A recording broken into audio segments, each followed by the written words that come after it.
Welcome back to the Electric Show. Drama in Dallas, question mark?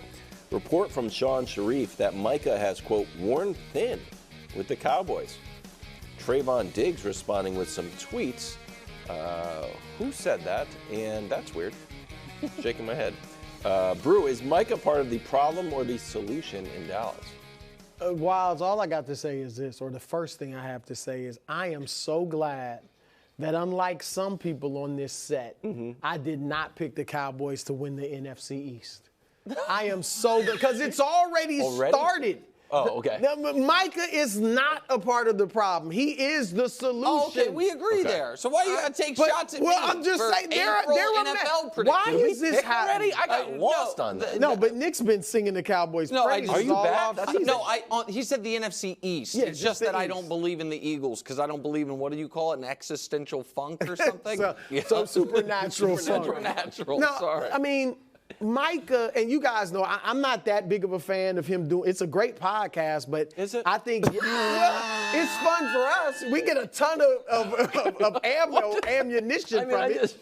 It's not the greatest thing for the team, I don't think. A young guy who hasn't won yet, who's still building. It's not like he's Draymond Green, who's won rings and played his best basketball. That's a good podcast. All right, Travis so and Jason. even Paul George, who hadn't won, but he's a veteran at least. These things. And so I don't think that's great. But Micah, what is he? Other than that, there's no problem. He doesn't have any character issues. He's not in the police blotter and things like that. That's exactly right. You know what I mean? Like, I think you saw when this is going way back when Dez Bryant was up for his contract. You little stuff like this come out with Dak. Little stuff like this comes out. I think this is the Cowboys trying to get some leverage to maybe get the price down. And the fact that it's coming from a guy that interviews Jerry Jones every week on his radio show, 105.3, just is going to lend credibility to the report for Micah and for Trevon Diggs and other Cowboys. They're going to be like,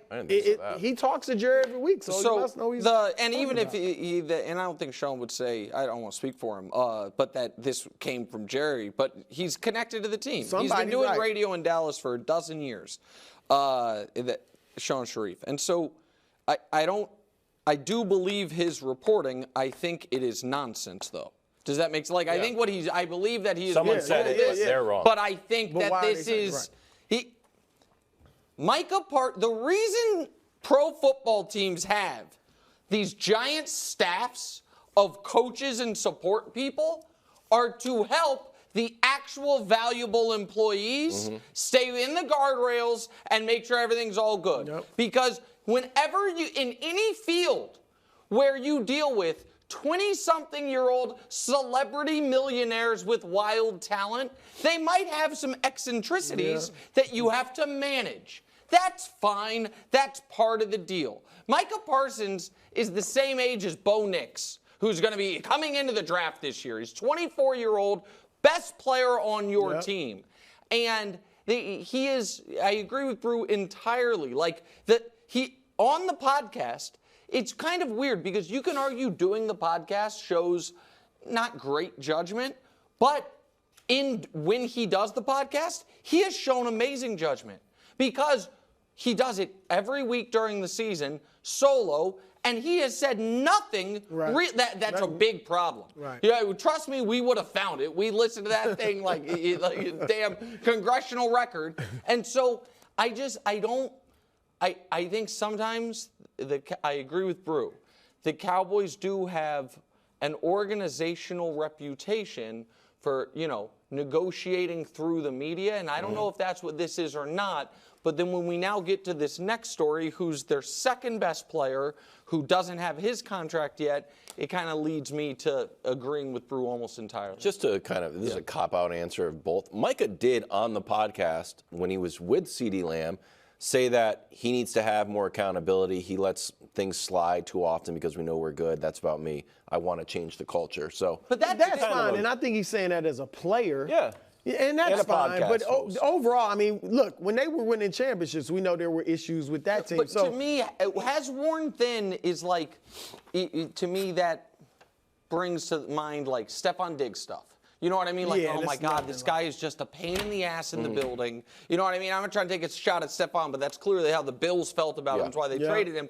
And I just don't get, I've never gotten that vibe or seen that, you know, like, here's the bad thing Micah Parsons did. I've never seen it. If they got rid of him, which we know they won't, they're probably not even a playoff team.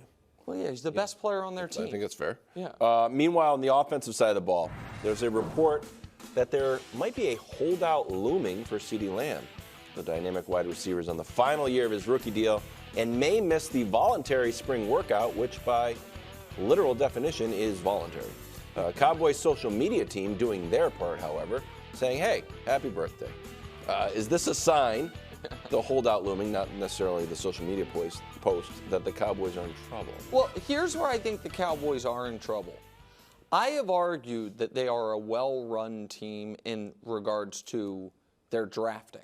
I think that they are. I think they're good drafters, and I think that they are judicious in not splurging in free agency in ways that can really damage your team. Like, people look at why the Chargers had to do a little tear down and why the Bills had to do a little tear down. You can kind of pinpoint impulsive free agent decisions, like J.C. Jackson trading for Khalil Mack or the Von Miller deal. So the Cowboys have been good by not doing. So in that regards, I think they're well run. Where I think they are poorly run is not recognizing these are the guys we are going to have to pay. Paying them earlier is always better. The only guy they have paid early is the one guy they shouldn't have, in Ezekiel Elliott, because it's a position that you don't want to pay at all. But they waited as long as they could to pay Dak, ended up paying him anyway, and that's what has now put them in this position where they can't tag him, they can't trade him, he has a massive cap hit. They could have paid CeeDee a year ago. They didn't. Fine. I think their argument would be, well, Justin Jefferson didn't even get paid. Same draft class a year ago, so we'll wait. I'm telling you right now, though, Dallas, the price will, if you don't sign him before Brandon Ayuk signs, the price goes up because he's got to make more than Brandon Ayuk. And if you don't sign him before Justin Jefferson signs, the price goes up, even though it won't be higher than Justin Jefferson, because he'll say, okay, I want, this much less than Justin Jefferson. You're going to sign him. So, like, I don't know what the weight is. I know why T. Higgins, same draft class, isn't signed. Because they're going to have to sign Jamar Chase, and they might not want to. You know what I mean? As good as T. Higgins is. You're going to sign him. The longer you wait, the more it costs you. That, to me, is an organizational mistake that they have consistently made. And I agree with that, and I think it'd be smart for CD to hold out. Because, like you said, they're going to cave. Zeke held out, and ultimately, Jerry caved. Go way back to Emmitt Smith. He caved, so I think, look, the voluntary workout, no need to go to that. Yeah, don't, risk injury. I mean, not that you're going to get hurt there, but don't risk that. And then if training camp starts and you don't have a deal, sit out, because they absolutely, just like they need Micah, they absolutely need CeeDee. And you're not going to be able to get a great read on Dak, theoretically, if CeeDee's not there. So he's going to get signed, and if he holds out, he'll get more. Thanks for watching. Subscribe here to get more from the show and to check out clips from other shows on FS1.